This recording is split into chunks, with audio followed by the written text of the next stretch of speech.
ሰላም ጤና ይስጥልን የተወደዳችሁ የመሰረት ሚዲያ ቤተሰቦች፣ በማስከተል የተለያዩ መረጃዎችን እናቀርባለን።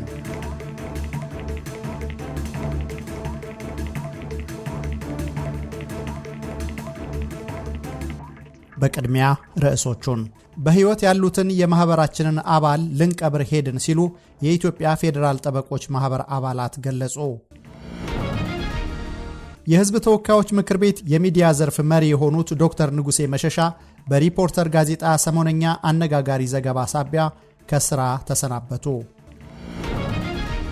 ከፕሪቶሪያው ስምምነት በኋላ ለመጀመሪያ ጊዜ የኢትዮጵያ የጦር ጄቶች በመቀሌ ሰማይ ላይ መታየታቸውን ነዋሪዎች ተናገሩ። ጉዳያችን እየታየ ያለው በፍርድ ቤት ሳይሆን በፖለቲከኞች ጠረጴዛ በመሆኑ ከእንግዲህ ፍርድ ቤት አንቀርብም ሲሉ የፖለቲካ እስረኞች ገለጹ። ከባህር ዳር የተነሱ የኢትዮጵያና የኤምሬትስ ድሮኖች ካርቱም ላይ ጥቃት ፈጽመዋል ሲል የሱዳን መንግስት ገለጸ። የኢትዮጵያ መንግስት በበኩሉ ሱዳን የጸረ ኢትዮጵያ ኃይሎች መሰባሰቢያ ሆናለች ሲል ክስ አሰምቷል። በትግራይ ክልል ያለው የሚዲያ ምህዳር እየፈራረሰ መሆኑን የሚገልጽ ሪፖርት ወጣ። የኔልሰን ማንዴላ ጥበቃ ቡድን አሰልጣኝ የነበሩትና ፓን አፍሪካዊው አቶ አስናቀው ሲሳይ ላለፉት 2 ሳምንታት እስር ላይ እንደሚገኙ ታወቀ። ቂሊንጦ ማረሚያ ቤት ውስጥ የሰብአዊ መብት ጥሰት ፈጽመዋል የተባሉ አመራር ላይ ክስ ሊመሰረት ነው። ናይሮቢ ውስጥ ሕይወቱ አልፎ የተገኘው የሰብአዊ መብት ተሟጋችና ጋዜጠኛ ያዕቆብ ያታኔ ተከታታይ ማስፈራሪያዎች ይደርሱት እንደነበር ታወቀ የሚሉና ሌሎችም መረጃዎች ይቀርባሉ። መረጃዎቹን በዝርዝር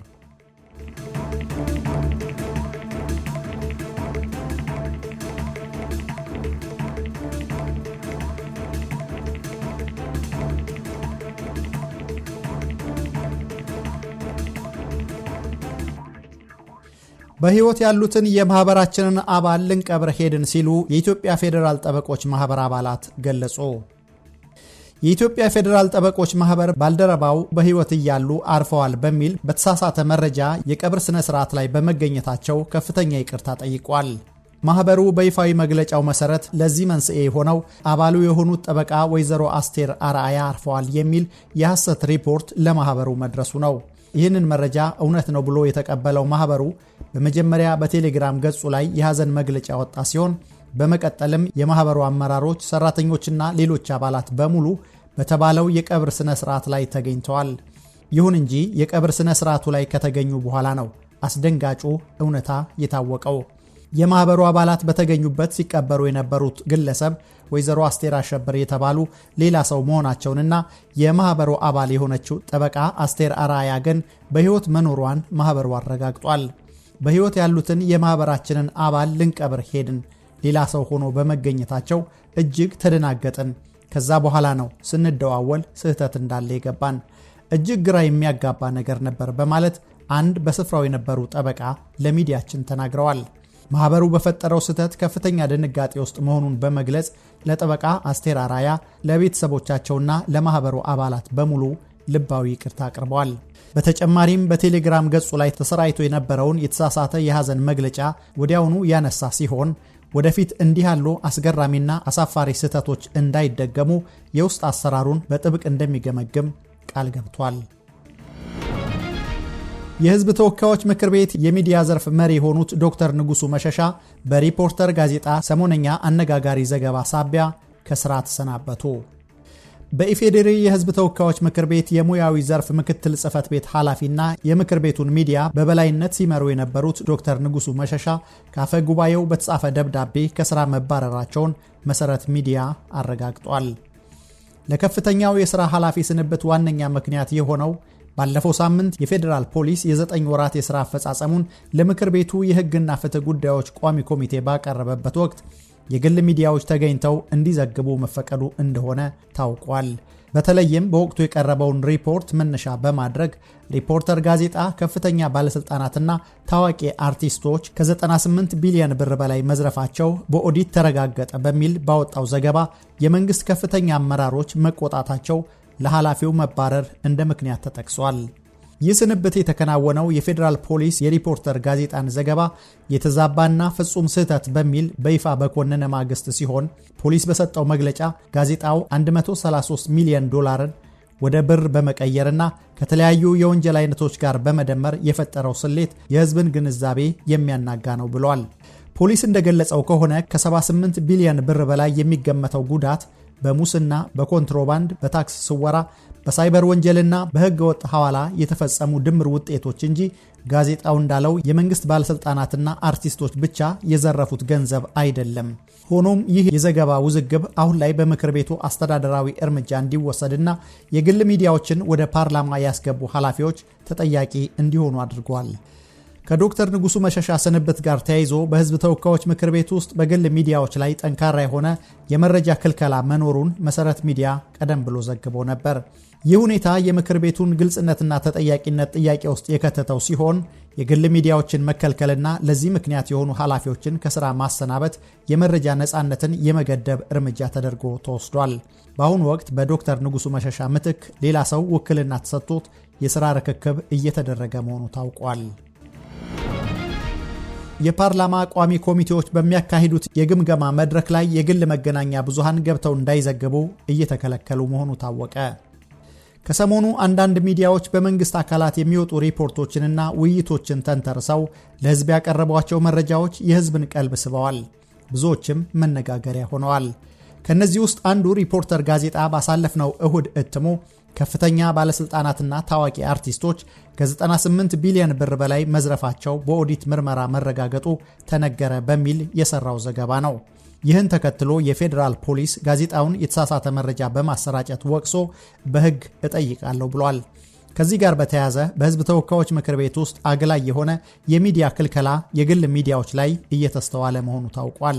የኢፌዴሪ የሕዝብ ተወካዮች ምክር ቤት ቋሚ ኮሚቴዎች ሰኞ ዕለት የገንዘብ ሚኒስቴርንና የጤና ሚኒስቴርን የ9 ወራት የሥራ አፈጻጸም በገመገሙበት ውሎ የግል መገናኛ ብዙሃን በለየለት መልኩ እንዳይዘግቡ መከልከላቸውን ሚዲያችን አረጋግጧል።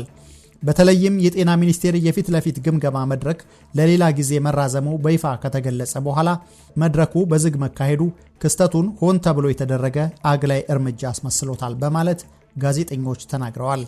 በዕለቱ ጠዋት ላይ የፕላን በጀትና ፋይናንስ ጉዳዮች ቋሚ ኮሚቴ የገንዘብ ሚኒስቴርንና ተጠሪ ተቋማትን ሪፖርት ለመገምገም በያዘው መርሃ ግብር ላይ የግል ሚዲያዎች እንዳይዘግቡ ተከልክለዋል። እነዚህ መገናኛ ብዙሃን ባለፈው አርብ ምክር ቤቱ መድረኩን እንዲዘግቡ በይፋ ጥሪ አቅርቦላቸው የነበረ ቢሆንም ሰኞ በምክር ቤቱ መግቢያ በር ላይ ግን መግባት አትችሉም የሚል ምላሽ ተሰጥቷቸዋል። በተቃራኒው እንደ ኢትዮጵያ ቴሌቪዥን፣ ኢቢሲ እና ኦቢኤን ያሉ የመንግስት መገናኛ ብዙሃን ዘገባውን እንዲሰሩ ተፈቅዶላቸው መግባታቸው በምክር ቤቱ አሰራር ላይ ግልጽ የሆነ መድሎ መታየቱን ጋዜጠኞች ገልጸዋል። ውሳኔው የቋሚ ኮሚቴው እንደሆነም ለጋዜጠኞች በበር ላይ ተነግሯቸዋል። የዕለቱ ይበልጥ አነጋጋሪ ክስተት የሆነው ግን የጤና ሚኒስቴር ግምገማ መድረክ ነው። ምክር ቤቱ የኮሚኒኬሽን መሪ ስራ አስፈጻሚ ሚያዝያ 26 ቀን 2018 ዓ.ም ባወጣው ድንገተኛ ማስተካከያ መድረኩ ለሌላ ጊዜ መተላለፉን በይፋ አስታውቆ ነበር። ይሁን እንጂ መድረኩ መራዘሙ በይፋ ተነግሮ ሳለ የግል ሚዲያዎች ከስፍራው እንዲወጡ ከተደረገ በኋላ የጤና ሚኒስቴር ከፍተኛ የሥራ ኃላፊዎች በተገኙበት የግምገማ መድረኩ በዝግ መካሄዱ ታውቋል። ይህ እርምጃ የግል መገናኛ ብዙሃን የመንግስትን የሥራ አፈጻጸምና በቋሚ ኮሚቴው የሚነሱ ጥያቄዎችን እንዳይዘግቡ ለማድረግ የታቀደ የመረጃ ክልከላ ስልት ነው በሚል በጋዜጠኞች ዘንድ ከፍተኛ ቅሬታን ፈጥሯል። በበር ላይ ክልከላ የደረሰባቸው ጋዜጠኞች እንደገለጹት ምክር ቤቱ ራሱ ጥሪ አቅርቦ በዕለቱ ግን የቋሚ ኮሚቴው ውሳኔ ነው በሚል ክልከላ መጣሉ በሕገ መንግስቱ የተደነገገውን መረጃ የማግኘት መብት የሚጥስ ነው። በተለይም ደግሞ መድረኩ ተራዝሟል ተብሎ በኋላ ግን የግል ሚዲያዎች በሌሉበት መካሄዱ የምክር ቤቱን ግልጽነትና ተጠያቂነት ጥያቄ ውስጥ የሚከት መሆኑ ተመልክቷል። ምክር ቤቱ በሁለቱም የዕለቱ የግምገማ መድረኮች ላይ ለምን እንደዚህ አይነት አግላይ ውሳኔ እንዳሳለፈ እስካሁን የሰጠው ዝርዝር ማብራሪያ የለም። ከፕሪቶሪያው ስምምነት በኋላ ለመጀመሪያ ጊዜ የኢትዮጵያ የጦር ጄቶች በመቀለ ሰማይ ላይ መታየታቸውን ነዋሪዎች ተናገሩ። የፕሪቶሪያው የሰላም ስምምነት ከተፈረመ ወዲህ ለመጀመሪያ ጊዜ የኢትዮጵያ ተዋጊ ጄቶች መቀለ ከተማ ሰማይ ላይ በዝቅተኛ ከፍታ ሲያንዣብቡ መታየታቸው በነዋሪዎች ዘንድ ከፍተኛ ስጋትና መደናገጥ ፈጥሯል። የዓይን እማኞች ለመሰረት ሚዲያ እንደገለጹት የጀቶቹ ድምፅ የተሰማውና በረራው የታየው በትክክል ከጠዋቱ 4 ሰዓት ከ45 ደቂቃ ገደማ ሲሆን ይህ አጋጣሚ ደግሞ ህወሓት የትግራይ ክልል ምክር ቤት ስብሰባ በመጥራት ዶክተር ደብረጽዮን ገብረ ሚካኤልን የክልሉ ፕሬዝዳንት አርጎ በመረጠበት ወቅት ላይ የተከሰተ ነው። ምንም እንኳን የጀቶቹ መታየት በከተማዋ ነዋሪዎች ላይ ድንጋጤ ቢፈጥርም ክስተቱ ካለፈ ከ15 ደቂቃ በኋላ መደበኛ የሲቪል አውሮፕላን በረራዎች መቀጠላቸው በአሁኑ ሰዓት በከተማው ውስጥ አንጻራዊ የሆነ የመረጋጋት ስሜት እንደሚታይ ተገልጿል። የወታደራዊ እንቅስቃሴ የተከናወነው የትግራይ መንግስት 6ኛ ዘመን 6ኛ መደበኛ ጉባኤ ተካሂዶ መጠናቀቁ በተገለጸበት ወቅት ሲሆን ምክር ቤቱ በፌዴራል መንግስት ዕውቅና የተሰጠውን ጊዜያዊ አስተዳደር ወደ ጎን በመተው አዲስ ተሿሚዎችን ሰይሟል። በዚህም መሰረት ምክር ቤቱ ወይዘሮ ኪሮስ ሃጎስን አፈ ጉባኤ፣ ወይዘሮ ምህረት ብርሃን ደግሞ ምክትል አፈ ጉባኤ አርጎ ከመረጠ በኋላ ዶክተር ደብረጽዮን ገብረ ሚካኤልን በከፍተኛ ድምፅ የክልሉ ፕሬዝዳንት አድርጎ ሾሟቸዋል። ምክር ቤቱ በሰጠው መግለጫ የፕሪቶሪያው ስምምነት በኢትዮጵያ መንግስት በኩል ፈርሷል የሚል እምነት እንዳለውና በዚህም ምክንያት ተቋርጦ የነበረው መደበኛ ስራውን በይፋ ለመጀመር መወሰኑን አሳውቋል። ይህን ተከታታይ ክስተት አስመልክቶ አስተያየታቸውን የሰጡ የቀጠናው ተንታኝ ኬቲል ትሮንቮል ህወሓት የ2013ቱን የክልል ምክር ቤት በድጋሚ ማቋቋሙ በፕሪቶሪያው ስምምነት የተፈጠረውን የሽግግር አስተዳደር መዋቅር ሙሉ በሙሉ የሚሽር እርምጃ ነው ብለውታል።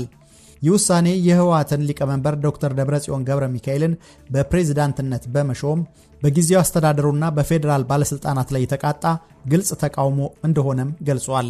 በምክር ቤቱ ስብሰባ ወቅት የኢትዮጵያ ሚግ ተዋጊ ጀቶች በከተማዋ ሰማይ ላይ መታየታቸው ሁኔታውን እጅግ አሳሳቢ እንደሚያደርገውና ይህም በኢትዮጵያ ውስጥም ሆነ በአጠቃላይ በቀጠናው ላይ ትልቅ የጸጥታ ቀውስ ሊያስከትል የሚችል እጅግ አደገኛ ሁኔታ መፈጠሩን የሚያመላክት እንደሆነ ተንታኙ አክለው ገልጸዋል። ጉዳያችን እየታየ ያለው በፍርድ ቤት ሳይሆን በፖለቲከኞች ጠረጴዛ በመሆኑ ከእንግዲህ ፍርድ ቤት አንቀርበም ሲሉ የፖለቲካ እስረኞች ገለጹ።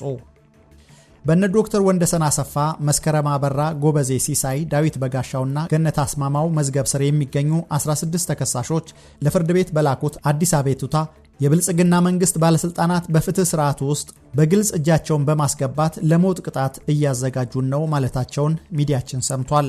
ተከሳሾቹ በዚህ አቤቱታቸው ላይ እንዳሉት አቃቤ ሕግ ያለምንም ማስረጃ ክስ መስርቶብን ሳለ ይህንኑ እንድንከላከል መብታችንን ስንጠይቅ ፍርድ ቤቱ ሳትቀርቡ በማረሚያ ቤት ሆናችሁ በፕላዝማ ተከላከሉ መባሉ በኢትዮጵያ የፍትህ ታሪክ ውስጥ ተደርጎ የማያውቅ ብይን በእኛ ላይ እንዲፈጸም ተጽዕኖ እየተደረገ ያለው በፖለቲከኞች ግፊት ነው ብለዋል። አክለውም የፌዴራሉ ከፍተኛ ፍርድ ቤት ልደታ ምድብ የህገ መንግስትና ጸረ ሽብር አንደኛ ወንጀል ችሎት በሞት በሚያስቀጣ ወንጀል ተከላከሉ ብሎ ከበየነ በኋላ ፍርድ ቤት ሳንቀርብ እንዴት ነፍስን የሚያስቀጥፍ የወንጀል ክስ መከላከል ይቻላል የሚለው ጥያቄ መልስ አጥቶ ሳይሆን ተገዶ መሆኑን ያሳያል ብለዋል። ይህ በእንዲህ እንዳለ የአገሪቱ የፍትህ ማስፈጸሚያ ቁንጮ የሆነው የፌዴራሉ ከፍተኛ ፍርድ ቤት ተከላከሉ ብሎ የበየነብንን ፍሬ ጉዳይ በወረቀት ገልብጦ መስጠት ሲገባው በጀት አልቆብናል ሲል በግልጽ ከልክሎናል በማለት የፖለቲካ እስረኞቹ ተናግረዋል። ይህ የሚያሳየው ተፈጸመ የተባለውን ወንጀል በግልጽ ቀርበን እንዳንከላከልና ባለስልጣናት በእኛ ላይ እንዲፈጸም የሚፈልጉት የሞት ፍርድ ቶሎ እንዲጠናቀቅ ነው ሲሉም አመልክተዋል። ተከሳሾቹ ጨምረውም እንዳሉት በግልጽ ችሎት ቀርበን በውሸት የተመሰረተብንን ክስና አቃቤ ሕግ ያቀረበውን ማስረጃ ውድቅ እንደምናደርግ ከወዲሁ ቀድሞ ግምት ስለወሰደ አቃቤ ሕግ በችሎቱ ቀርቦ ምስክሮቻችንን ሲጠይቅ እኛ ደግሞ ማረሚያ ቤት ሆነን በፕላዝማ እንድንጠይቅ መደረጉና በየትኛው ማስረጃ ላይ መከላከል እንዳለብን የሚገልጽ የብይኑ ግልባጭ ሳይደርሰን መከራከር ስለማንችል ብሎም ፍርድ ቤቱ የገዢው መንግስት ፍላጎት እያስፈጸመ በመሆኑ ከእንግዲህ ፍርድ ቤት በአካልም ሆነ በፕላዝማ ላለመቅረብ ወስነናል ብለው ማመልከታቸውን የመሰረት ሚዲያ የፍርድ ቤት ምንጮች ጠቁመዋል። ከ3 ዓመታት በፊት በሽብር ወንጀል ተጠርጥረው በማረሚያ ቤት የሚገኙት በነ ዶክተር ወንደሰን አሰፋ መዝገብ ዶክተር ሲሳይ አውግቸው፣ ዶክተር ግብረአብ አለሙ፣ ዶክተር መሰረት ቀለም ወርቅና ጠበቃና የሰብአዊ መብት ተሟጋች አለልኝ ምህረቱ ይገኙበታል። ከባህር ዳር የተነሱ የኢትዮጵያና የኤሚሬትስ ድሮኖች ካርቱም ላይ ጥቃት ፈጽመዋል ሲል የሱዳን መንግስት ገለጸ። የኢትዮጵያ መንግስት በበኩሉ ሱዳን የጸረ ኢትዮጵያ ኃይሎች መሰባሰቢያ ሆናለች ሲል ከሷል። በሱዳንና በኢትዮጵያ መካከል ያለው ዲፕሎማሲያዊ ግንኙነት ከቅርብ ዓመታት ወዲህ ታይቶ በማይታወቅ መልኩ እየተበላሸ የመጣ ሲሆን ሰኞ በካርቱም ዓለም አቀፍ አውሮፕላን ማረፊያ ላይ የተፈጸመው የድሮን ጥቃት ተከትሎ የቃላት ጦርነቱ ከፍ ወዳለ ደረጃ ተሸጋግሯል። የሱዳን የውጭ ጉዳይ ሚኒስትር ሙሂዲን ሳሌምና የጦር ኃይሉ ቃል አቀባይ አሲም አዋድ አብድ አልዋሃብ በጋራ በሰጡት መግለጫ የተባበሩት አረብ ኤሚሬትስና ኢትዮጵያ በጥቃቱ በቀጥታ እጃቸው እንዳለበት በይፋ ከሰዋል። የሱዳን ባለስልጣናት ጥቃቱን የፈጸሙት ድሮኖች መነሻቸውን በኢትዮጵያ ከሚገኘው ከባህር ዳር አውሮፕላን ማረፊያ ማድረጋቸውን የሚያረጋግጥ ተጨባጭ የቴክኒክ መረጃ እንዳላቸው በመግለጽ በተለይም የኤሚሬትስ ንብረት የሆነና S88 የሚል መለያ ቁጥር ያለው ድሮን በኢትዮጵያ የአየር ክልል በኩል አልፎ ጥቃቱን መፈጸሙን አስታውቀዋል። ይህንንም ተከትሎ ሱዳን በአዲስ አበባ የሚገኘውን አምባሳደሯን ለምክክር የጠራች ሲሆን ሉዓላዊነቷን ለማስጠበቅ እስከ ቀጥተኛ ወታደራዊ ግጭት ሊደርስ የሚችል እርምጃ ለመውሰድ ዝግጁ መሆኗን በማስጠንቀቅ ዛቻ ሰንዝራለች። ለዚህ ብርቱ ክስ ምላሽ የሰጠው የኢትዮጵያ የውጭ ጉዳይ ሚኒስትር ባወጣው መግለጫ የሱዳን መንግስት ያቀረበውን ወቀሳ መሰረተ ቢስና ሐሰተኛ በማለት ሙሉ በሙሉ ውድቅ አድርጎታል። ኢትዮጵያ በመግለጫዋ ላይ እንደጠቆመችው የሱዳን የጦር ኃይሎች እያቀረቡት ያለው ክስ የራሳቸውን አጀንዳ ለማሳካት በሚንቀሳቀሱ የውጭ ኃይሎች ፍላጎትና ግፊት የሚከናወን እንጂ ተጨባጭነት የሌለው መሆኑን ገልጻለች። ከዚህም ባለፈ የኢትዮጵያ መንግስት ሱዳንን በምላሹ የከሰሰ ሲሆን ሱዳን የኢትዮጵያን ብሔራዊ ደህንነት አደጋ ላይ የሚጥሉ የህወሓት ቅጥረኞችን እያሰለጠነች የገንዘብና የትጥቅ ድጋፍ እያደረገች እንዲሁም የኢትዮጵያን ድንበር ጥሰው እንዲገቡ ምቹ ሁኔታ እየፈጠረች መሆኑን በዝርዝር አስታውቋል። ኢትዮጵያ እስካሁን ድረስ ለሁለቱ ሀገራት ታሪካዊ ወንድማማችነት ስትል በትዕግስት ጉዳዩን ይዛ መቆየቷን የገለጸው መግለጫው ሱዳን ግን የጸረ ኢትዮጵያ ኃይሎች መናኸሪያ በመሆን የኢትዮጵያን ግዛታዊ አንድነት እየጣሰች እንደሆነ ወቅሷል። በአሁኑ ወቅት በካርቱምና በአዲስ አበባ መካከል ያለው ግንኙነት አስጊ ደረጃ ላይ የደረሰ ሲሆን ሁለቱም ወገኖች እርስ በርስ የጥቃትና የሉዓላዊነት መጣስ ክሶችን በመሰንዘር ላይ ይገኛሉ። ሱዳን የአየር ጥቃቱን እንደ ከባድ የጦርነት ትንኮሳ ስትቆጥረው፣ ኢትዮጵያ በበኩሏ የሱዳን ባለስልጣናት ትኩረትን ከሀገር ውስጥ የእርስ በርስ ጦርነት ወደ ሌላ የውጭ ጠላት የመፍጠር ስትራቴጂ እየተከተሉ እንደሆነ ትሞግታለች። ሚዲያችን በሜቴክ ስር ባለ ተቋም ውስጥ የተፈጸመን ዝርፊያ ማጋለጡን ተከትሎ በምክትል ጠቅላይ ሚኒስትር የሚመራ የተቋሙ የጸረ ሙስና ቡድን ምርመራ ማድረጉ ታወቀ። በኢትዮ ኢንጂነሪንግ ግሩፕ በቀድሞ አጠራሩ ሜቴክ ስር የሚገኘው የአዳማ እርሻ መሳሪያዎች ማምረቻ ኢንዱስትሪ ውስጥ ስለተፈጸመ ስልታዊ ምዝበራ ሚዲያችን ከ5 ወር በፊት ሰፋ ያለ ዘገባ ይዞ መውጣቱ ይታወሳል። ይህንኑ መረጃ ተከትሎ የኢትዮጵያ ኢንቨስትመንት ሆልዲንግ ድርጊቱን በማመን በተመሳሳይ ደግሞ ምርመራ እያደረኩ ነው የሚል የተደናገረ መግለጫ በወቅቱ አውጥቶ ነበረ። አሁን ደግሞ የተቋሙ የጸረ ሙስና ቡድን በምክትል ጠቅላይ ሚኒስትሩ የበላይነት የሚመራ በመሆኑ ጉዳዩን በመያዝ አንድ ቡድን ወደ ስፍራው በመላክ ከፍተኛ ማጣራት ሲያደርግ መቆየቱን ሚዲያችን ሰምቷል። በሚዲያችን የቀረበው መረጃ የመንግስትን ትኩረት የሳበ ቢሆንም አሁን ላይ የደረሱ አዳዲስ መረጃዎች እንደሚያመለክቱት የምርመራው ውጤት የተቋሙ አንዳንድ አመራሮች በከፍተኛ ምዝበራ ውስጥ መዘፈቃቸውን የሚያረጋግጥ ሆኖ ተገኝቷል። በኢትዮጵያ ኢንቨስትመንት ሆልዲንግ የጸረ ሙስና ስራ አስፈጻሚ የተመራው የልዑካን ቡድን በአዳማ ኢንዱስትሪ ግቢ ውስጥ ባደረገው ዝርዝር ቁጥጥር መሰረት ሚዲያ ቀደም ሲል የገለጸው የ112 የትራክተር ጎማዎች ስርቆት እውነት መሆኑን አረጋግጧል። ይሁን እንጂ ዘረፋው በጎማዎች ላይ ብቻ የተገደበ ሳይሆን እጅግ ሰፊና ስልታዊ መሆኑን የምርመራ ቡድኑ ደርሶበታል። ምርመራው እንደሚያሳየው ከሆነ ባለፉት ዓመታት ውስጥ በድምሩ 112 የትራክተር ጎማዎች ከነቸርኪያቸው ከመጥፋታቸውም በላይ 2500 ሊትር የሚሆን ነዳጅ ተመዝብሮ የተገኘ ሲሆን የ48 አዳዲስ ትራክተሮች የፊት አክሰል ጌር ተፈተው መሰረቃቸውን የቡድኑ ሪፖርት ያመለክታል። እነዚህ የተዘረፉ የቴክኖሎጂ መለዋወጫዎችና ንብረቶች በገንዘብ ሲሰሉ በ10 ሚሊዮኖች የሚቆጠር የሕዝብና የመንግስት ሀብት መሆኑ ተጠቁሟል። የጸረ ሙስና ቡድኑ ባደረገው የፊት ለፊት ማጣራት ወቅት የተቋሙ አመራሮች ንብረቶቹ መጥፋታቸውንና ምዝበራ መፈጸሙን አምነው ለምርመራ ቡድኑ ቃል የሰጡ ቢሆንም ጉዳዩ ወደ ፌዴራል ጸረ ሙስና ኮሚሽን ወደ ፌዴራል ፖሊስ ከተመራ በኋላም አሁንም ድረስ ምንም አይነት አስተዳደራዊም ሆነ ሕጋዊ እርምጃ ሳይወሰድ መቆየቱ ታውቋል። ይህ እርምጃ መዘግየት ደግሞ በዝርፊያው ላይ እጃቸው አለበት ተብለው የሚጠረጠሩ አመራሮች በማስረጃ ማጥፋት ተግባር ላይ እንዲሰማሩና ተጨማሪ የህዝብ ሀብት እንዲመዘብሩ እድል እንደፈጠረላቸው ከውስጥ ያገኘነው መረጃ ያረጋግጣል። የድርጅቱ ሰራተኞች በምሬት እንደሚገልጹት ከሆነ ዝርፊያው የሚፈጸመው በባለሙያዎችና በከባድ ተሽከርካሪዎች ጭምር ታግዞ መሆኑ እየታወቀ አመራሮቹ ጉዳዩን በፖሊስ እየተመረመረ ነው በሚል ሰበብ ለወራትና ለዓመታት በማድበስበስ ላይ ይገኛሉ።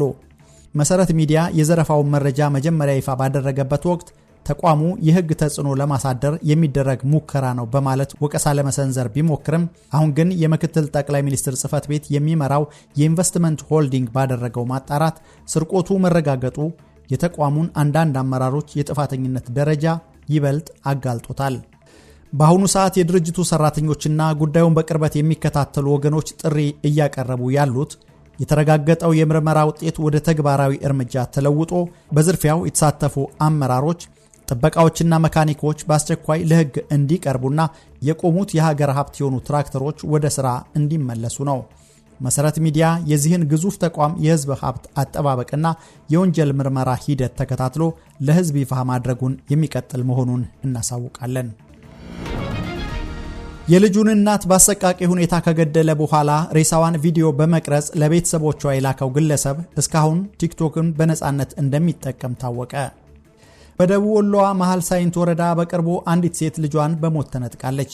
አለሚቱ ሸጋው የተባለችው ወጣት ለተሻለ ሕይወትና ለደካማ ወላጆቿ ደራሽ ለመሆን ወደ አዲስ አበባ ብቅ ብላ በአንድ ሆቴል ውስጥ የወጥ ቤት ረዳት በመሆን ትሰራ ነበር። የሕይወት ጉዞዋ ግን አዲስ አበባ ከተማ ውስጥ አየር ጤና አካባቢ በሚገኝ በአንድ ሆቴል ውስጥ በጭካኔ ተቋጭቷል። ወንጀሉን የታዘቡ ደግሞ ይህ ወንጀል የተፈጸመው በታቀደና አስቀድሞ በተዘጋጀ ሁኔታ መሆኑ ደግሞ ድርጊቱን ይበልጥ ዘግናኝ ያደርገዋል ይላሉ። የተጠርጣሪዋ ገዳይ ተብሎ ለሚዲያችን እየተጠቆመው ደሳለኝ ሽመልስ የተባለ ግለሰብ ሲሆን ሚያዝያ 10 ቀን 2018 ዓ.ም ከሚሰራበት አሶሳ ከተማ በአውሮፕላን ተሳፍሮ አዲስ አበባ ገብቶ ነበር። ቅዳሜና እሁድን ከአለሚቱ ጋር አብሮ ካሳለፈ በኋላ እሁድ ለሰኞ አጥቢያ ሌሊት አየር ጤና በሚገኝ አማኒ ሆቴል ውስጥ ሕይወቷን ቀጥፎ መሰወሩን የአካባቢው ምንጮች ለመሰረት ሚዲያ ተናግረዋል።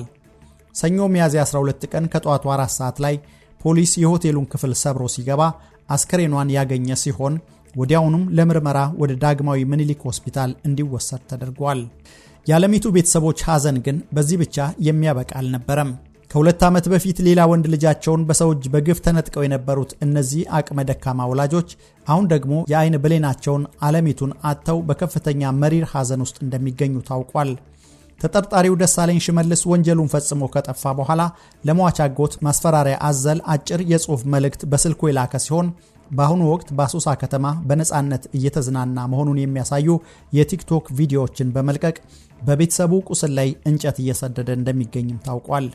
ዳታ ክፈትና አያት እንዴት እንዳደረግኳት በማለት ለቤተሰብ አባል መልእክት መላኩንም ለሚዲያችን ተናግረዋል።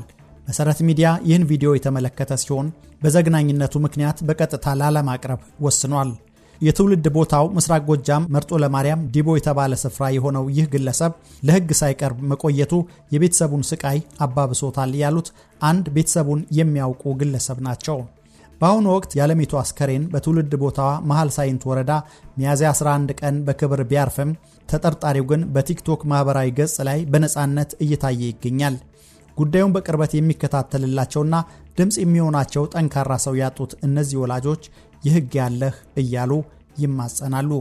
ፖሊስና የሚመለከታቸው የፍትህ አካላት ይህን ግለሰብ ከአሶሳ አድነው ለሕግ እንዲያቀርቡና ለዚህ ምስኪን ቤተሰብ ፍትህ እንዲሰፍን መጠየቅ የሁላችንም ሰብአዊ ግዴታ ነው የሚሉት አስተያየት ሰጪዎች ግለሰቡ አሁንም ሌሎች የቤተሰቡን አባላት ለመግደል እየዛተ ነው ይላሉ። በትግራይ ያለው የሚዲያ ምህዳር እየፈራረሰ መሆኑን የሚገልጽ ሪፖርት ወጣ። በመላው ዓለም የተከበረው የፕሬስ ነጻነት ቀን ምክንያት በማድረግ ቮክስ ትግራይ የተሰኘ የፕሬስ ነጻነት ተሟጋች ድርጅት በትግራይ ክልል ያለውን የሚዲያ ሁኔታ የሚዳስስ አሳሳቢ ሪፖርት ይፋ አድርጓል። ድርጅቱ ስራውን በይፋ የጀመረው ባለፉት 12 ወራት ውስጥ ሲሆን በክልሉ የሚገኘው የሚዲያ ምህዳር በከፍተኛ ሁኔታ ማሽቆልቆሉና የፕሬስ ነጻነት አደጋ ላይ መውደቁን የሚያሳይ ዝርዝር ጥናት አውጥቷል። ይህ ሪፖርት የተዘጋጀው በግል ሚዲያ ውስጥ ከሚሰሩ ጋዜጠኞች፣ ከሚዲያ ስራ አስኪያጆችና ቀደም ሲል በመንግስት መገናኛ ብዙሃን ውስጥ ይሰሩ ከነበሩ ባለሙያዎች ጋር በተደረገ ጥንቃቄ የተሞላበት የቀጥታ ቃለ መጠይቅ መሆኑ ተገልጿል። በሪፖርቱ ግኝት መሰረት በትግራይ ክልል የሚገኘው የሚዲያ ድባብ በአካላዊ ጥቃት፣ ያለአግባብ እስራት፣ ስልታዊ በሆነ የስነ ልቦና ጫናና በባለሙያዎች የጅምላ ስራ መልቀቅ የታጀበ ሆኗል። የግል ሚዲያ ባለሙያዎች በመስክ ስራ ወቅት የተኩስ ጥቃትን ጨምሮ መደበኛ የሆነ የፖሊስ ትንኮሳና በአስፈሪ ስልኮች የታጀበ የስም ማጥፋት ዘመቻ እየደረሰባቸው ይገኛል። ለዚህም እንደማሳያ በቅርቡ በመጋቢት ወር የታሰሩትን የሮማን ኦንላይን ጋዜጠኛ ሸዊት ገብረ እግዚአብሔርንና የትግራይ ቴሌቪዥን ባለሙያ የነበረውን ዮሐንስ ብርሃንን መጥቀስ እንደሚቻል ሪፖርቱ አመላክቷል። ምንም እንኳን ሁለቱም ጋዜጠኞች በዋስ ቢፈቱም እስራቱ ባለስልጣናት ሐሳብን የመግለጽ ነፃነትን ወንጀል ለማድረግ እየተጠቀሙበት መሆኑን ያሳያል። ከግል ሚዲያዎች በተጨማሪ የመንግስትና በድርጅት ስር የሚገኙ እንደ ትግራይ ቴሌቪዥንና ድምጽ ወያኔ ያሉ ተቋማትም ከባድ ውስጣዊ ቀውስ ውስጥ እንደሚገኙ ተጠቁሟል። ከ2018 ዓ.ም መጀመሪያ ጀምሮ ቢያንስ 23 ጋዜጠኞችና የሚዲያ ባለሙያዎች ስራቸውን በፈቃዳቸው ለቀዋል ወይም ያሉበት ሳይታወቅ ተሰውረዋል። ለዚህ የጅምላ ስራ መልቀቅ ዋነኛው ምክንያት ደግሞ ከባድ የአርትዖት ጣልቃ ገብነት፣ ለተወሰኑ ቡድኖች ፍላጎት እንዲሰሩ የሚደረግ ጫናና የደሞዝ መዘግየት የፈጠረው የኢኮኖሚ ችግር መሆኑ በዝርዝር ተቀምጧል። ይህ የጠነከረ ጫና በክልሉ የሚገኙ የሚዲያ ባለሙያዎች በብዛት እንዲሰደዱ ምክንያት ሆኗል። ባለፈው አንድ ዓመት ውስጥ ብቻ 7 የግል ሚዲያ ድርጅቶችና 8 ታዋቂ ጋዜጠኞች ክልሉን ለቀው ለመውጣት ተገደዋል ያለው ሪፖርቱ በተለይም ከየካቲት ጀምሮ ባሉት 40 ቀናት ውስጥ በደረሰባቸው ከፍተኛ ክትትልና ጥቃት የተነሳ አብዛኛው ባለሙያ የተሰደደበት ወቅት መሆኑ ተገልጿል።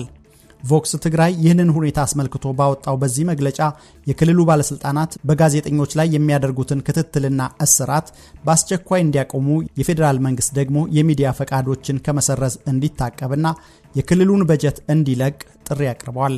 በተጨማሪም ዓለም አቀፍ ተቋማት ለተጎዱ ጋዜጠኞች የሕግና የስነ ልቦና ድጋፍ እንዲያደርጉ ድርጅቱ አሳስቧል። የኔልሰን ማንዴላ የጥበቃ ቡድን አሰልጣኝ የነበሩትና ፓን አፍሪካዊው አቶ አስናቀው ሲሳይ ላለፉት 2 ሳምንታት እስር ላይ እንደሚገኙ ታወቀ። የደቡብ አፍሪካ የነጻነት ታጋይና የቀድሞ ፕሬዝዳንት ኔልሰን ማንዴላን የቅርብ ጥበቃ ቡድን ወይም ፕሮቴክሽን ዩኒት በማሰልጠን የሚታወቁትና በፓን አፍሪካዊነት እንቅስቃሴያቸው ስም ያተረፉት ኢትዮጵያዊው አቶ አስናቀው ሲሳይ በአሁኑ ወቅት በአዲስ አበባ በስር ላይ እንደሚገኙ ታወቀ። በዓለም አቀፍ ዲፕሎማቶች ዘንድ ድብቅ ጀግና በሚል መጠሪያ የሚታወቁት አቶ አስናቀው በአሁኑ ወቅት በአዲስ አበባ ፌዴራል ፖሊስ ወንጀል ምርመራ ማዕከል ታስረው እንደሚገኙና ጉዳያቸውም ከፍተኛ ትኩረት እየሳበ መሆኑን ተመልክተናል። አቶ አስናቀው በአፓርታይድ ስርዓት ላይ በተደረገው ትግል በቃላት ብቻ ሳይሆን በተግባር የተሳተፉ ሰው መሆናቸውን ታሪካዊ ሰነዶች ያሳያሉ። በተለይም ኔልሰን ማንዴላ ከ27 ዓመት እስር በኋላ ሲፈቱ የጥበቃ ስራውን ሲመሩ የነበሩትና የጥበቃ ስልቱን ያቀነባበሩት የእሳቸው ተማሪዎች ነበሩ። ከዚህ በተጨማሪ በደቡብ አፍሪካ የነጻነት ትግል ወቅት የዛምቤዚና የሊምፖፖ ወንዞችን በእግር በማቋረጥ የአፓርታይድን የስለላ ቡድኖች በመደበቅና ከክሪስ ሃኒ ጋር በመሆን የነጻነት ትግሉን ሲመሩ ቆይተዋል። በናሚቢያ ስዋፖና በዚምባብዌ ዛንላ የነጻነት ንቅናቄ ውስጥ የጎላ ተሳትፎም ነበራቸው። በኢትዮጵያ የደቡብ አፍሪካ አምባሳደር በአንድ ወቅት ስለሳቸው ሲናገሩ እኛ ጀነራል እንላቸዋለን፣ የቅኝ ግዛትና የአፓርታይድ አስተሳሰብ ያለቀቃቸው ግን ሽብርተኛ ይሉታል በማለት የገለጿቸው ሲሆን ይህ ንግግር አቶ አስናቀው ለአፍሪካ ነጻነት የከፈሉትን ዋጋ የሚያሳይ መሆኑ ይነገራል። ትምህርትና ህዝባዊ ዲፕሎማሲ። አቶ አስናቀው ወደ ትውልድ አገራቸው ከተመለሱ በኋላ ትኩረታቸውን ወደ ትምህርትና ማህበረሰብ ልማት አዙረው ነበር። ሰዎችን በፍቅር በእንክብካቤና በእምነት ላይ ኢንቨስት አድርጉ በሚል መሪ ቃል በጎንደርና ባዘዞ ትምህርት ቤቶችን አስገንብተዋል። በተጨማሪም በታላቁ የኢትዮጵያ ህዳሴ ግድብ ግንባታ ጅማሮ ወቅት ህዝባዊ ንቅናቄ በመፍጠርና ድጋፍ በማሰባሰብ ረገድ የነበራቸው ሚና በፕሬዝዳንት ግርማ ወልደ ጊዮርጊስ ዘንድ እውቅናና የሜዳይ ሽልማት አስገኝቶላቸዋል። አቶ አስናቀው የታሪክ ተመራማሪና ከ20 በላይ መጽሐፍትን ለንባብ ያበቁም ደራሲ ናቸው። የእስር ሁኔታውና የወደፊት ቀጠሮ። ሚያዝያ 10 ቀን 2018 ዓ.ም አቶ አስናቀው አዳዲስ መጽሐፍቶቻቸውን ለማስመረቅ ከውጭ ሀገር ወደ ኢትዮጵያ በተመለሱ ወቅት በአዲስ አበባ ከሚገኘው መኖሪያ ቤታቸው በቁጥጥር ስር እንደዋሉ የመሰረት ሚዲያ ምንጮች ጠቁመዋል። በዕለቱም በመኖሪያ ቤታቸው ላይ ከፍተኛ ፍተሻ የተደረገ ሲሆን የቤተሰባቸው አባላት በወቅቱ ንብረታቸው መበላሸቱንና ድርጊቱ ጀግናን ማዋረድ መሆኑን ገልጸዋል። መንግስት በቁጥጥር ስር ያዋላቸው ከጽንፈኝነት ጋር በተያያዘ እንደሆነ ቢገልጽም ቤተሰቦቻቸውና ወዳጆቻቸው ግን እሳቸው እንዲህ አይነት ድርጊት ውስጥ እንዳልተሳተፉ አጥብቀው በመናገር መንግስት የሕግ የበላይነትን እንዲያከብር እየጠየቁ ይገኛሉ። የአቶ አስናቀው ሲሳይ ቀጣይ የፍርድ ቤት ቀጠሮ ማክሰኞ ሚያዝያ 26 2018 ዓ.ም እንደሆነ ታውቋል። ነቢይ በሀገሩ አይከበርም የሚለውን አባባል የጠቀሱ ወዳጆቻቸው የዓለም አቀፉ ማህበረሰብ በተለይም የፓን አፍሪካዊነት ንቅናቄ መሪዎች ጉዳዩን በትኩረት እንዲከታተሉ ጥሪ አቅርበዋል።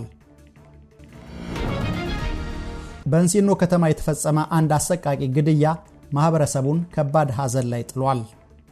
ባሳለፍነው ማክሰኞ ሚያዝያ 20 2018 ዓ.ም ሌሊት በማዕከላዊ ኢትዮጵያ ክልል ምስራቅ ጉራጌ ዞን በምትገኘው እንሴኖ ከተማ ውስጥ በታጣቂዎች የተፈጸመ ጥቃት የ5 ሰዎች ሕይወት አልፏል። ጥቃቱ በተለይ በአንድ መኖሪያ ቤት ላይ ያነጣጠረና እጅግ ዘግናኝ በሆነ ሁኔታ የተፈጸመ መሆኑን በከተማው የሚገኙ ምንጮቻችን ጠቁመዋል። እነዚህ መረጃዎች እንደሚያመለክቱት ድርጊቱ የተፈጸመው ሌሊት 9 ሰዓት ላይ ነበር። ታጣቂዎቹ በከተማው አስተዳደር ስር ልዩ ስሙ አየር ጤና ወይም በሌላ መጠሪያው ፈጦ መውጫ ተብሎ በሚጠራው ሰፈር ውስጥ በሚገኝ የመኖሪያ ቤት በመግባት ጥቃቱን ፈጽመዋል። በዚህ ጥቃት የአንድ ቤተሰብ እመቤት የሆኑ እናት ከጎናቸው የነበሩ 3 ጨቅላ ሕፃናት ልጆቻቸው እንዲሁም በወቅቱ አብሯቸው የነበረ አንድ የጎረቤት ልጅ በድምሩ 5 ንጹሐን ዜጎች ሕይወታቸው አልፏል። የዓይን እማኞችና የአካባቢው ነዋሪዎች እንደሚሉት ጥቃቱ የታቀደና በንጹሐን ላይ ያለምንም ርኅራኄ የተፈጸመ ነው። ሟቾቹ በቤታቸው ውስጥ በሰላም ተኝተው በነበሩበት ወቅት መገደላቸው የማህበረሰቡን ቁጣና ሐዘን አባብሶታል። ይህንን ዘግናኝ ድርጊት ተከትሎ የማህበረሰቡ ተወካዮችና ሰላም ፈላጊ ዜጎች ድርጊቱን በጽኑ አውግዘዋል። ለተገደሉት ንጹሐን ድምፅ እንሁን በሚል የቀረበው ጥሪ ድርጊቱን የፈጸሙ አካላት በአስቸኳይ ተለይተው ለሕግ እንዲቀርቡ እንዲሁም በአካባቢው የታየ ያለው የጸጥታ መደፍረስ በዘላቂነት እንዲፈታ የፌዴራል የጸጥታ አካላት አስፈላጊውን እርምጃ እንዲወስዱ ጠይቀዋል። እንደዚህ ያሉ አሰቃቂ የሰብአዊ መብት ጥሰቶች በዝምታ እንዳይታለፉና መላው የኢትዮጵያ ሕዝብ እንዲያውቀው ሚዲያዎች ሚናቸውን እንዲወጡ ጠይቀዋል። በአሁኑ ወቅት በአካባቢው ያለው ድባብ በሐዘን የተዋጠ ሲሆን የከተማው ነዋሪዎች በመንግስት ላይ ያላቸውን ቅሬታ እየገለጹ ይገኛሉ። የጸጥታ አካላት በጉዳዩ ላይ ያደረጉት ምርመራ መኖር አለመኖሩ እስካሁን በይፋ አልተገለጸም። ይህ ጥቃት በንጹሐን በተለይም በእናቶችና በሕፃናት ላይ ያነጣጠረ መሆኑ በክልሉ የሰላም ሁኔታ ላይ ትልቅ ስጋት መፍጠሩ አልቀረም። ለተጎጂ ቤተሰቦች መጽናናትን እንመኛለን። በጠቅላይ ሚኒስትር ጽሕፈት ቤት ግቢ ውስጥ ተቀጥረው ሲሰሩ የነበሩ 36 ግለሰቦች ግቢ ውስጥ እንዳይገቡ ታገዱ። በጠቅላይ ሚኒስትር ጽሕፈት ቤት ግቢ ውስጥ ለረጅም ጊዜ ተቀጥረውና በተለያየ የሙያ ዘርፍ ሲያገለግሉ የነበሩ 36 የመንግስት ሰራተኞች ግቢ ውስጥ እንዳይገቡ መታገዳቸው ታውቋል። የመንግስት መረጃ ምንጮች ለመሰረት ሚዲያ እንደተናገሩት ግለሰቦቹ ከስራ የተሰናበቱት በብሔራዊ መረጃና ደህንነት አገልግሎት በቅርቡ የተካሄደውን የስጋት ግምገማ ጥናት ተከትሎ ነው። ከስራ የተሰናበቱት ባለሙያዎች አብዛኞቹ የትግራይ ተወላጆች እንደሆኑና በተለያዩ የሙያ ዘርፎች ላይ የተሰማሩ ከፍተኛ ባለሙያዎች ወይም ኤክስፐርትስ መሆናቸው ታውቋል። የስንብት ሂደቱን በበላይነት የመሩት በጠቅላይ ሚኒስትር ጽሕፈት ቤት የካቢኔ ጉዳዮች ኃላፊ የሆኑት ዓለምፀሐይ ጳውሎስ እንደሆኑ ምንጮች ጠቁመዋል። ሰራተኞቹ ከስራ ስለመሰናበታቸው አስቀድሞ የተሰጣቸው መረጃ እንዳልነበርና ድርጊቱን ያወቁት በጽሕፈት ቤቱ መውጫ በር ላይ የተለጠፈ ማስታወቂያን ካዩ በኋላ መሆኑን ገልጸዋል። ሰራተኞቹ ለምን እንደተሰናበቱ ግልጽ የሆነ ምክንያት ያልተሰጣቸው ሲሆን ወደ ሌሎች የሥራ ቦታዎች ትመደባላችሁ የሚል ምላሽ እንደተሰጣቸው ተነግሯል። ይሁን እንጂ ሰራተኞቹ ወደ ሲቪል ሰርቪስ ኮሚሽን በመሄድ ለስንብታቸው ማብራሪያ ቢጠይቁም ከኮሚሽኑ የተሰጣቸው ምላሽ ግን የጠቅላይ ሚኒስትር ጽሕፈት ቤት የማይፈልጋችሁ ከሆነ ሊያሰናበታችሁ ይችላል የሚል እንደነበር ተገልጿል። ጉዳዩን የሚከታተሉ የፖለቲካ ተንታኞች እንደሚሉት ይህ እርምጃ በትግራይ ክልል ሊቀሰቀስ ይችላል ከሚባለው አዲስ ጦርነት ጋር የተያያዘ ሊሆን ይችላል። እንደ ተንታኞቹ ግምት መንግስት ለጠቅላይ ሚኒስትር ጽሕፈት ቤት ቅርበት አላቸው የሚላቸውንና ታማኝ አይደሉም ብሎ የጠረጠራቸውን አካላት አስቀድሞ የማጽዳት ወይም ፐርጅ ስራ እየሰራ መሆኑን ያሳያል። በመጨረሻም የተወሰኑት ከስራ የተሰናበቱ ሰራተኞች የደረሰባቸውን በደል በመቃወም ለኢትዮጵያ ሰብአዊ መብቶች ኮሚሽን ወይም ኢሰመኮ አቤቱታ ማቅረባቸውን መሰረት ሚዲያ አረጋግጧል። መሰረት ሚዲያ በዚህ ዙሪያ ከቀናት በፊት የጠቅላይ ሚኒስትር ጽሕፈት ቤትን አስተያየት ቢጠይቅም ምላሽ አላገኘም።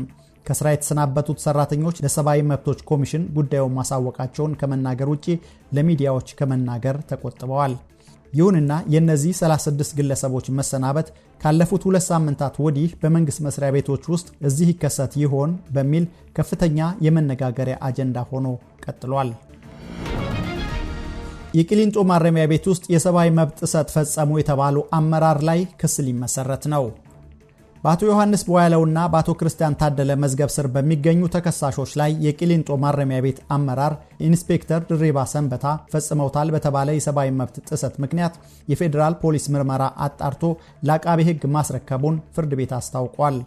የማረሚያ ቤቱ የጥበቃና ደህንነት ኃላፊ ኢንስፔክተር ድሪባ ሰንበታ በሽብር ወንጀል ተጠርጥረው በማረሚያ ቤት የሚገኙትን ተከሳሾች ደብድበዋል፣ ጠያቂ ቤተሰቦቻቸውን አዋርደዋል፣ የአማራን ሕዝብ በጅምላ ተሳድበዋል ሲሉ የህሊናና የፖለቲካ እስረኞች ለፍርድ ቤት ማመልከታቸውን ተከትሎ ምርመራ መጀመሩን የመሰረት ሚዲያ ምንጮች ተናግረዋል። ሚያዝያ 22 ቀን በዋለው ችሎትም ፍርድ ቤቱ ኢንስፔክተር ድሪባ ፈጽመውታል የተባለውን የወንጀል ፍሬ ነገር በተመለከተ የፌዴራል ፖሊስ የደረሰበትን ሂደት ጠይቋል። ፌዴራል ፖሊስም ከረጅም ጊዜ መጓተት በኋላ ጉዳዩን አጣርቶ ክስ እንዲመሰረት መዝገቡን ለአቃቤ ሕግ መላኩን ለፍርድ ቤት አረጋግጧል። አቃቤ ሕግም ከፖሊስ የቀረበለትን የምርመራ መዝገብ መሰረት አድርጎ በኢንስፔክተር ድሪባ ሰንበታ ላይ በቅርቡ ክስ ይመሰርታል ተብሎ ይጠበቃል። ናይሮቢ ውስጥ ሕይወቱ አልፎ የተገኘው የሰብአዊ መብት ተሟጋችና ጋዜጠኛ ያዕቆብ ያታኔ ተከታታይ ማስፈራሪያዎች ይደርሱት እንደነበር ታወቀ። ኬንያ ውስጥ ረዘም ላለ ጊዜ ኖር የነበረውና እንደ ዛራ ሚዲያ፣ አዲስ ስታንዳርድ ላሉ ሚዲያዎች በመጻፍ የሚታወቀው ያዕቆብ ያታኔ በሚኖርበት ክፍል ውስጥ ሕይወቱ አልፎ መገኘቱ ይታወቃል። ያዕቆብ በስደት ወደ ኬንያ ካቀና በኋላ ተወልዶ ባደገበት የኮንሶ አካባቢ ያለውን የመልካም አስተዳደር ችግርና የሰብአዊ መብት ጥሰት በማጋለጥ ይታወቃል። እስከ እልፈቱ ድረስም በሚዲያዎችና በማህበራዊ ሚዲያ ይህን ሲያደርግ እንደነበር ተመልክተናል። አንድ ሟቹን የሚያውቅ ግለሰብ ለመሰረት ሚዲያ እንደጠቆመው ያዕቆብ ከመሞቱ ጥቂት ወራት በፊት ማስፈራሪያዎች ይደርሱት እንደነበር እንደነገረው ተናግሯል። ክትትል እየተደረገበት እንዳለ ነግሮኝ ነበር። በተለይም ከመንግስት ጋር ግንኙነት ያላቸው ሰዎች ይከታተሉት እንደነበር ስጋቱን ነግሮኛል። እንደውም አንድ ስክሪንሾት በወቅቱ ልኮልኝ ነበር በማለት ይህን ጋዜጠኛው በወቅቱ የላከለትን ምስል ለሚዲያችን አጋርቷል። መሰረት ሚዲያ እንዳረጋገጠው ዓለም አቀፉ የጋዜጠኞች መብት ተሟጋች ድርጅት ሲፒጄ ጉዳዩ ላይ በጋዜጠኛው ህልፈት ዙሪያ ማጣራት ጀምሯል።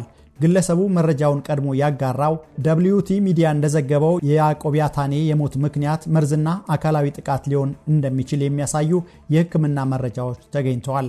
ሚዲያው አክሎም ከወራት በፊት የደረሰበትን ማስፈራሪያ ተከትሎ ጉዳዩን ለኬንያ ፖሊስና ለተባበሩት መንግስታት የስደተኞች ከፍተኛ ኮሚሽን UNHCR ቢያሳውቅም አስተማማኝ ጥበቃ ሳያገኝ ቆይቷል ብሏል።